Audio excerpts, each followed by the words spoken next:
Ladies and gentlemen, buckle up, because we're about to dive into the world of one of the most quirky and unforgettable cars to ever roll out of England, the Bond Bug.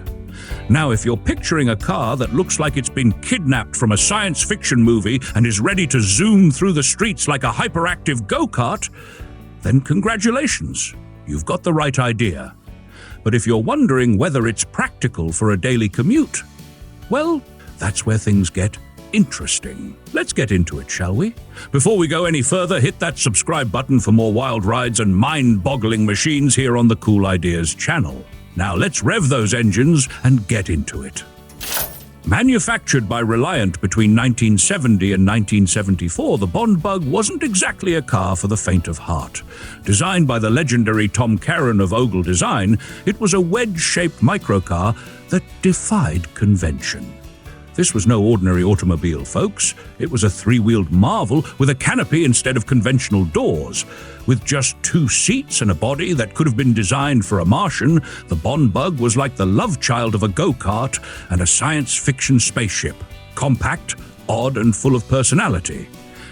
At a mere 9 feet 2 inches, 2,794 millimeters long, and with a wheelbase of 6 feet 5 inches, 1,956 millimeters, it was small enough to dodge traffic, but still big enough to draw attention. Now, let's talk about the engine, a 700 cubic centimeters, 4-cylinder Reliant unit that pushed out a whopping 29 horsepower. 22 kilowatts. But don't let that number fool you. With a top speed of 76 miles per hour, 122 kilometers per hour, it could outrun a basic Mini in certain conditions. One of the most intriguing aspects of the Bond Bug is its design. It's not just a car, it's a statement. With its angled, almost triangular body, the Bug didn't just scream, "I'm different." It shouted it from the rooftops. The canopy would pop up like a race car's cockpit, making entry a bit more like boarding a fighter jet than driving a car. And let's not forget the 3 wheels, a feature that made it both unique and, well, a bit of a strange. Inside, it wasn't all about luxury. It was all about function and fun.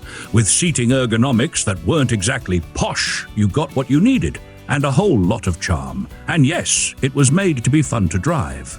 The low seating position gave you that thrilling go-kart feel, like you were zipping around a racetrack, even though you were just trying to find parking in the city. Now let's talk numbers, because you didn't think we'd forget those, did you? The Bond Bug 700 ES, which was one of the more upscale versions, packed a bit more punch with 31 horsepower, 23 kilowatts. The engine was designed to offer a bit more torque and get that little car moving. But the real star here is the price tag. When the Bug hit the market, it cost £629 sterling, about 1,500 United States dollars.